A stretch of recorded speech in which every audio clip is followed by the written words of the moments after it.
Assalamualaikum warahmatullahi wabarakatuh. Hai teman-teman, di sini saya akan memaparkan materi tentang rekayasa sosial dalam perspektif dakwah. Bagian A. Rekayasa sosial. Rekayasa sosial merupakan strategi yang efektif dalam mengajak manusia untuk memahami dan menghayati dan mengamalkan ajaran-ajaran Islam. Rekayasa sosial menurut pengertian umum, rekayasa sosial ini merupakan suatu cara yang digunakan untuk mengubah kondisi masyarakat dari perbuatan yang menyimpang ke perbuatan kebaikan. Bagian B. Metode dalam rekayasa sosial.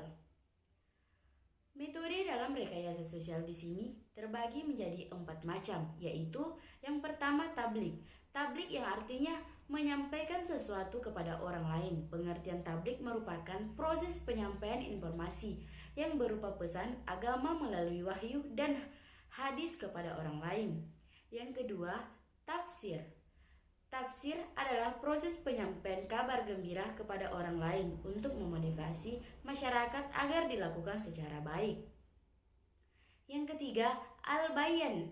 Al-bayan merupakan suatu proses penyampaian ajaran Islam sesuai dengan Al-Quran dan As-Sunnah kepada manusia. Yang keempat, anida. Anida merupakan ajakan kepada umat Islam untuk menjalankan syariat Islam melalui seorang dai. Bagian C. Kondisi sosial yang perlu diubah. Kondisi sosial yang perlu diubah terdapat beberapa ungkapan dalam Al-Quran yang digunakan untuk mengungkapkan kondisi sosial pada masyarakat. Yang perlu diubah diantaranya yang artinya Alif Lam Ro. Ini adalah kitab yang kami turunkan kepadamu supaya kamu mengeluarkan manusia dari gelap gulita kepada cahaya yang terang benderang dengan izin Tuhan mereka, yaitu menuju jalan Tuhan yang maha perkasa lagi maha terpuji. Ada 3 hal yang perlu dicatat.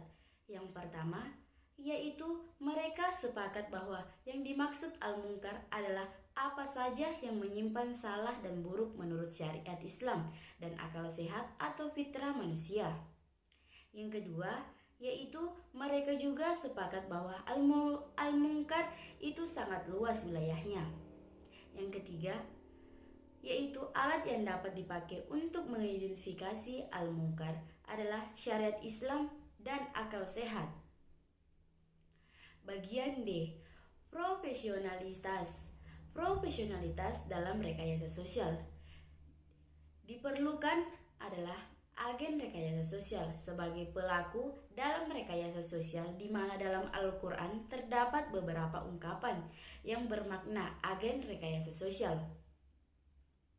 Pertama, Al-Muslih dari Quran Surah Al-Baqarah ayat 225 yang artinya, dan Allah mengetahui orang-orang yang berbuat kerusakan daripada orang yang melakukan perbaikan. Jadi Al-Muslih dia diambil dari akhir kata potong ayat tersebut, yaitu al-muslih yang artinya orang yang melakukan kebaikan atau biasa disebut reformer.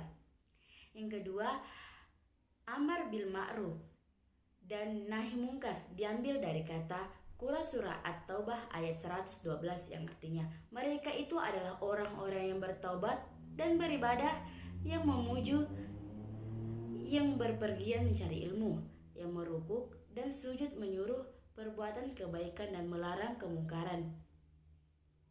Yang ketiga, yaitu ada ingin Allah diambil dari Quran Surah As-Saf ayat 45-46 yang artinya, hai Nabi, sungguh kami mengutuskan sebagai saksi, membawa kabar gembira, memberi peringatan, juru dakwah kepada agama Allah dengan seisinya dan berbagai lentera penerang.